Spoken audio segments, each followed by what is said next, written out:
Class 7 Hindi किसले अध्याय 17 हमारा सोना। आइए इसके सारे क्वेश्चंस को हल करेंगे। देखिए जैसा कि नाम है अध्याय का सोना, ये एक रेखा चित्र है और इसके लेखक हैं महादेवी वर्मा। ठीक है, ये लेखिका हैं।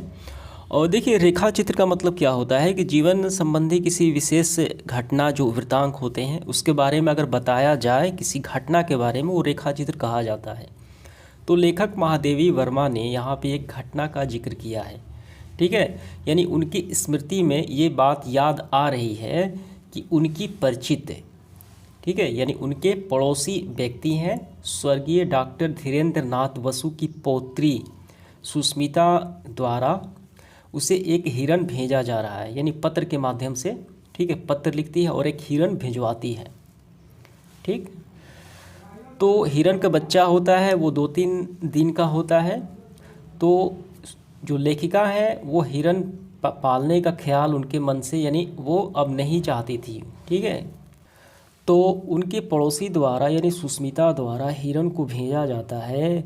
तो लेखिका जो है महादेवी वर्मा, वो कई वर्ष पूर्व उन्होंने निश्चित किया था, ये यानी उन्होंने ये सोचा था कि अब मैं कोई हिरण नहीं पालूंगी, यानी वो पहले पाल चुकी थी। ठीक है, तो देखिए उन्हें पत्र के माध्यम से क्या कहा कि मुझे एक हिरण मिला है, बीते कुछ महीनों से हम बहुत स्नेह करने लगे हैं, परंतु अब मैं अनुभव करती हूँ कि इस सघन जंगल में समृद्ध रहने के कारण, अब बड़े हो जाने के कारण उसे घूमने के लिए अधिक विस्तृत स्थान चाहिए। कृपा करके आप इसे स्वीकार करेंगे। सचमुच मैं आपकी आभारी रहूँगी, क्योंकि आप जानती हैं कि मैं इसे ऐसे व्यक्ति को नहीं देना चाहती जिससे बुरा व्यवहार करे। ठीक है, तो वो उन्हें भली भांति से जानती थी महादेवी वर्मा को, इसीलिए उनको एक हिरण दिया। ठीक, तो महादेवी वर्मा ने उस हिरण को स्वीकार किया और उसे काफ़ी प्यार दुलार करती थी। तो पूरे अध्याय में वही हिरण का जिक्र किया गया है। काफ़ी वो सुंदर था और दिन भर देखिए बच्चों के साथ वो खेलता था, विद्यालय और छात्रावास के बच्चों के साथ वो खेला करता था, घास चरता था। तो एक दिन देखिए फिर उसके बाद कुत्तों के साथ घुमा करता था।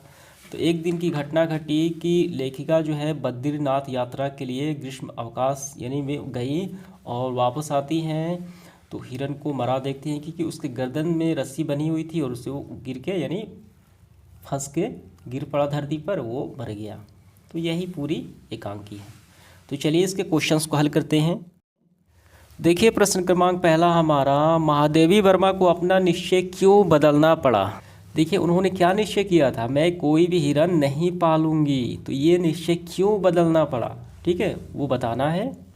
देखिए इसका आंसर हम ऐसे लिखेंगे, महादेवी वर्मा ने कई वर्ष पूर्व निश्चय किया था कि अब मैं कोई वह हिरण नहीं पालूंगी, पर सुष्मिता वसु महादेवी वर्मा को हिरण की देखभाल करने के लिए कहती है। उनका विश्वास था कि हिरण की भली भांति देखभाल वो करेंगी महादेवी वर्मा। हिरण की कोमल शरीर देखकर वो ना कह पाई और उसे हिरण को रख लिया।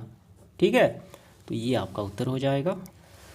तो समझ में आ गया, इस तरीके से अपना निश्चय बदलना पड़ा। दूसरा है, सोना के दिन भर के कार्यकलाप की अपनी भाषा में हमें लिखना है, वो क्या क्या करता था। देखिए इसका उत्तर हम लिखेंगे, सोना एक हिरण है जो दिन में विद्यालय छात्रावास के बच्चों के साथ खेलती, घास चरती, दोपहर के वक्त महादेवी वर्मा के पास आती, रोटी सब्जी दे देती, अंधेरा होने पर उनके पलंग के पास आती और सवेरा होने पर निकल जाती। तो समझ में आ गया। चलिए देखते हैं अगला प्रश्न हमारा तीसरा, सोना को छोटे बच्चे क्यों अच्छे लगते थे। देखिए इसका उत्तर हम यहाँ से करेंगे, यानी सोना को छोटे बच्चे अधिक प्रिय थे क्योंकि उसके साथ खेलते का अधिक अवकाश रहता था। ठीक है, खेलने का अधिक अवकाश रहता था बच्चों के पास। ठीक है, वे पंक्तिबंद खड़े होकर सोना सोना पुकारते और उसके ऊपर छलांग लगाते और एक ओर से दूसरी ओर कूदती रहती, यानी उसके साथ वो समय बिताती, खेलती, उसे अच्छा लगता था। अब इसके बाद चौथा सवाल हमारा देखिए, भाव स्पष्ट करना है। पहला इसमें देखिए, जब मृत्यु इतनी अपवित्र और असुंदर है तब इसे बांटते घूमना क्यों अपवित्र और असुंदर कार्य नहीं है।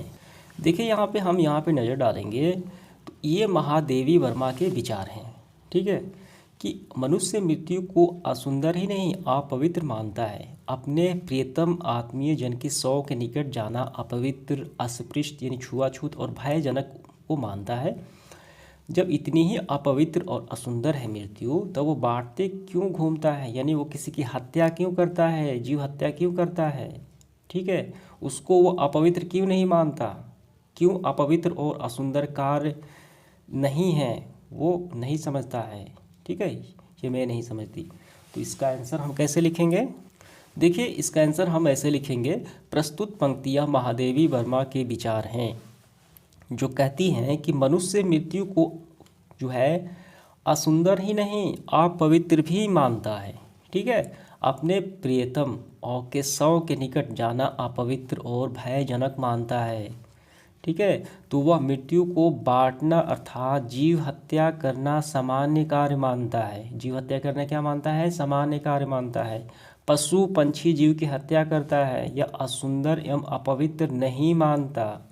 ठीक है, तो यही इस पंक्ति का मतलब है। देखिए यहाँ पे अपवित्र और असुंदर कार्य नहीं है। ठीक है, बांटते घूमना अपवित्र और असुंदर कार्य नहीं है, यानी वो सुंदर मानता है।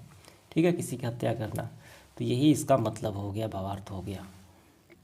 इसके बाद देखिए खान नंबर, पशु मनुष्य की निर्छल स्नेह से परिचित रहते हैं, उसकी ऊंची नीची सामाजिक स्थितियों से नहीं। बिल्कुल सही बात है।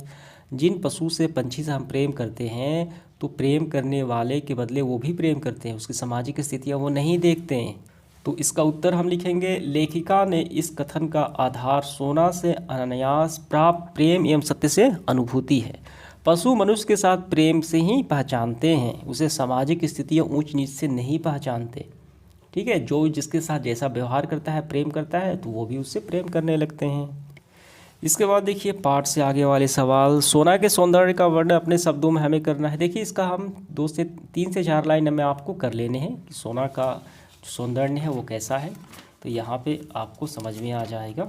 देखिए सोना क्या है, यहाँ पे सुनहले रंग थे। ठीक है, लच्छों की गांठ समान लघु शरीर था, छोटा सा मुंह था, और देखता था तो लगता था कि वो छलक पड़ेगी आंखें, लंबे कान, पतली सुडौल टांगे, ये सारे हैं सौंदर्य का वर्णन।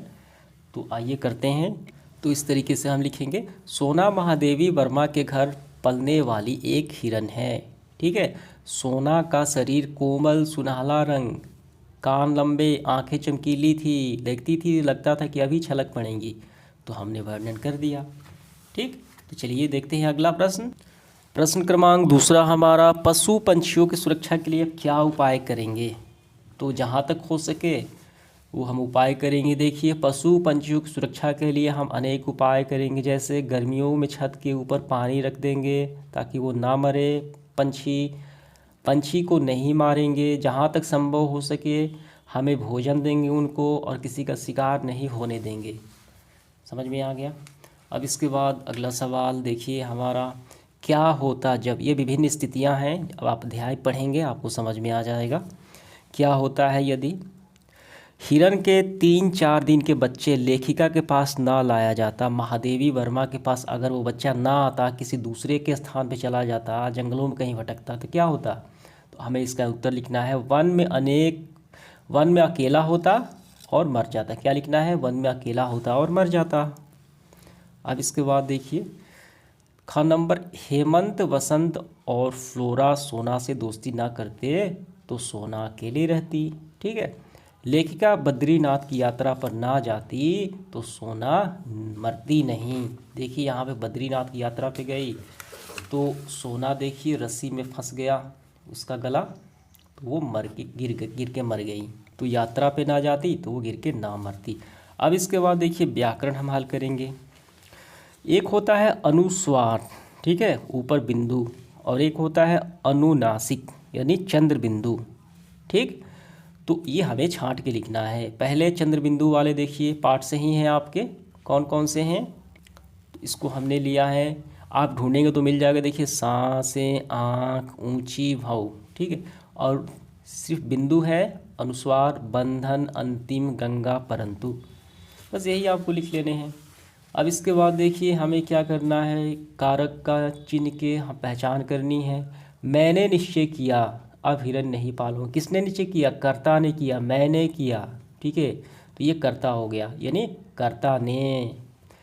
अब इसके बाद इसमें उसके लिए स्नेह छलकता है, ये हो गया संपदान के लिए, तो यह ठीक है यहाँ पे है। गूंथली कूदकर मेरे कंधे पर आ बैठी। कंधे पर ये अधिकरण पर हो गया। हिरन शेर से डरता है, आपादान से। हिरन शेर से डरता डरता है तो आपादान से हो गया। अरे यह तो बहुत सुंदर, यानी आश्चर्यजनक है, संबोधन अरे। ठीक है, यहाँ पे है मेरी मेरी दृष्टि सोना को खोजने लगी तो कर्म को। ठीक है, कर्म को, मेरी दृष्टि सोना को खोजने लगी, कर्म को हो गया कारक। अब इसके बाद देखिए काफ़ी सरल है ये। दो बार दो शब्द मिलाकर एक शब्द बनाया गया है, छात्र प्रसावास छात्रावास। इसी तरीके से हमें बनाना है, तो गंगा प्लस जल गंगा जल, सूर्य प्लस उदय सूर्योदय। ठीक है, समझ में आ गया? तो हमारा सेशन समाप्त हुआ। धन्यवाद।